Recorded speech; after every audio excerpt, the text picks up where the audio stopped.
Hello students, मेरा नाम है अरुण शर्मा। आप सभी का अरुण कोचिंग क्लासेस में बहुत बहुत स्वागत है। आज मैं आपको थ्योरी का नेक्स्ट पार्ट बताऊंगा, issue of debentures for purchase of business. कि जब आप बिजनेस को परचेज कर रहे हैं, है ना, और डिवेंचर को इशू कर रहे हैं, ठीक है, बिजनेस परचेज के लिए, तो समटाइम्स क्या होता है कि कंपनी एक रनिंग बिजनेस को परचेज करती है, मतलब उसकी एसेट और लायबिलिटीज बोथ को खरीद लेती है, ठीक है। तो कंपनी क्या करेगी, वेंडर को परचेज कंसिडरेशन की सेटलमेंट के लिए क्या इशू करेगी, डिवेंचर इशू करेगी, ठीक है। So this is also constitutes case issue of debentures for consideration other than cash, ठीक है।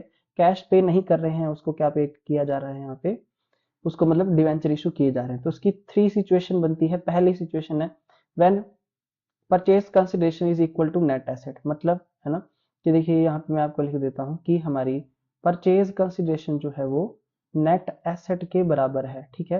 और जो हमारी नेट एसेट है वो क्या होती है, net asset is equal to asset minus liability, ठीक है।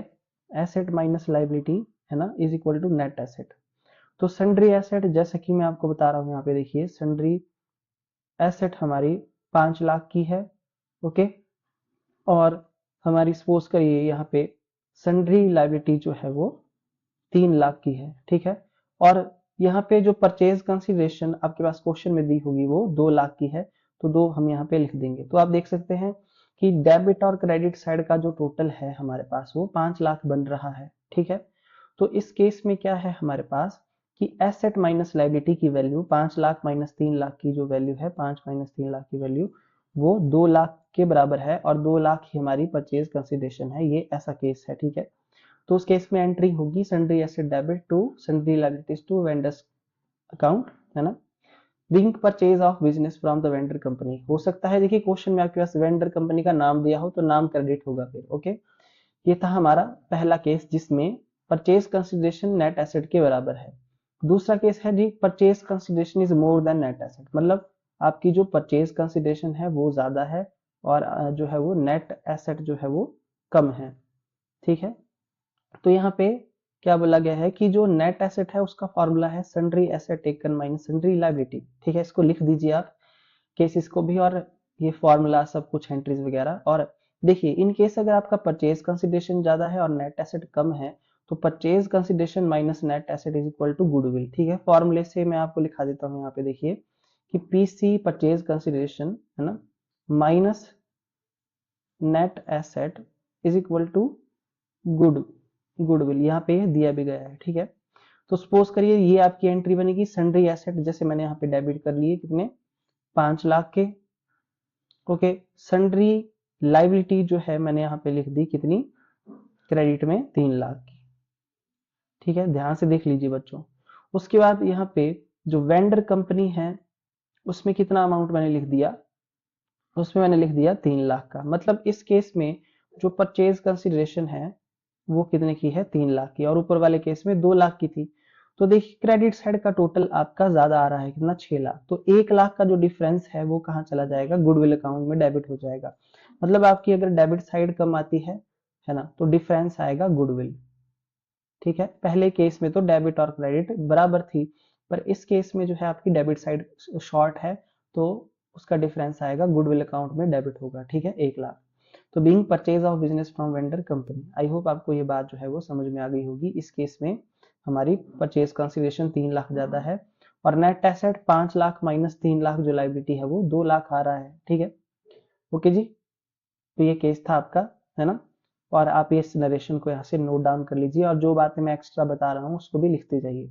उसके बाद नेक्स्ट केस है when purchase consideration is less than net asset, मतलब ये आपकी परचेज कंसिडरेशन है ना। इस केस में परचेज कंसिडरेशन कम है और नेट एसेट ज्यादा है, ठीक है। तो जो डिफरेंस होगा वो होगा कैपिटल रिजर्व, ठीक है। सबसे पहले आप नेट एसेट को फाइंड आउट कर लेंगे। नेट एसेट आपने फाइंड आउट कर लेनी, sundry asset minus sundry liability, okay जी। जो जैसे यहाँ पे सन्ड्री एसेट हमारे पास 5 लाख है, लाइबिलिटी जो है हमारे पास कितनी है, 3 लाख है, ठीक है, ओके। तो नेट एसेट का जो डिफरेंस है 5 lakh minus 3 lakh is equal to 2 lakh, okay जी। उसके बाद यहाँ पे आप देख सकते हैं vendor company account, to vendor company account, यहाँ पे परचेज कंसिडरेशन जो है वो लिखी जाएगी। तो सपोज करिए स्टूडेंट इस क्वेश्चन में है ना, इस केस में आपकी परचेज कंसिडरेशन जो है वो सिर्फ 1 लाख की ही है, तो वेंडर कंपनी में यहाँ पे मैं 1 लाख लिख दूंगा, है ना। एक क्वेश्चन में दिया होता है, नहीं दिया होता तो आपको कैलकुलेट भी करना पड़ सकता है। मैं आपको सारे केस करवाऊंगा, है ना। उसके बाद जो डिफरेंस होगा आप देख सकते हैं 3 और 4, ये हमारी क्रेडिट साइड है, ये हमारी डेबिट साइड है जनरल की। तो आप देख सकते हैं यहाँ पे 1 लाख से शॉर्ट आ रही है। अगर हमारी क्रेडिट साइड कम आएगी तो जो डिफरेंस होगा वो 1 लाख ये किस अकाउंट में चला जाएगा, कैपिटल रिजर्व अकाउंट में। ठीक है, ओके। तो इन केस अगर हमारी परचेज कंसिडरेशन कम है और नेट एसेट ज्यादा है ना, नेट एसेट 2 लाख है, परचेज कंसिडरेशन 1 लाख है, तो difference 1 lakh capital reserve account में क्रेडिट हो जाएगा। ठीक है, तो मैं आपको एक बात और बता देता हूँ, ध्यान से आपने देखना है। क्या देखिए भाई, इन केस जब आप क्वेश्चन कर रहे हैं, है ना, और उसमें क्रेडिट साइड आपकी बड़ी आती है, क्रेडिट साइड और डेबिट साइड छोटी आती है, तो डिफरेंस अमाउंट कैपिटल, जो क्रेडिट साइड में जो डिफरेंस होगा वो कैपिटल रिजर्व अकाउंट में चला जाएगा।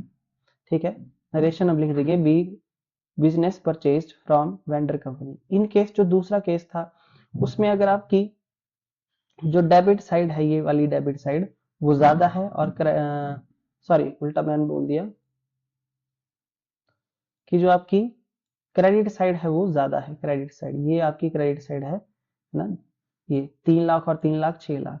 अगर आपकी क्रेडिट साइड ज्यादा है, डेबिट साइड छोटी है, तो डेबिट साइड में जो डिफरेंस आएगा वो होगा गुडविल। ठीक है, डेबिट में जो डिफरेंस आएगा वो आएगा गुडविल, ओके, और क्रेडिट में जो डिफरेंस आएगा वो आएगा क्या, कैपिटल रिजर्व। आई होप आपको ये बात जो है वो अंडरस्टूड हो गई होगी।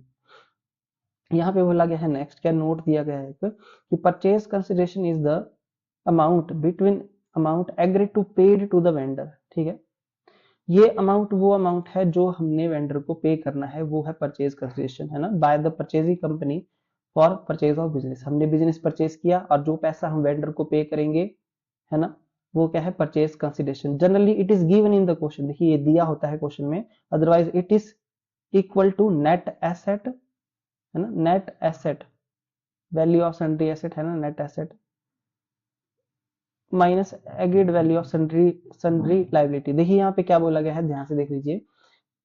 अगर ये क्वेश्चन में दिया गया है आपके पास परचेज कंसिडरेशन का अमाउंट तो ठीक है, अगर नहीं दिया गया है तो it is equal to net asset, तो वो नेट एसेट के बराबर होता है ना। और नेट एसेट कैसे कैलकुलेट की जाती है वो मैंने आपको बता दिया, sundry asset minus sundry liability, है ना। ठीक है, जो भी आपकी एसेट होगी उसमें से लायबिलिटी का अमाउंट माइनस करके आप इसको फाइंड आउट कर लेंगे। ओके, वैसे क्वेश्चन में दिया होता है। और स्टूडेंट मैं आपको इसके सारे केसेस करवाऊंगा, आगे प्रैक्टिकली समझाऊंगा सब कुछ। सो आज के लिए इतना ही। इस वीडियो को बार बार आप देखें, लेक्चर को बार बार सुने, है ना। कहीं कोई डाउट है तो पूछ सकते हैं। Thank you so much.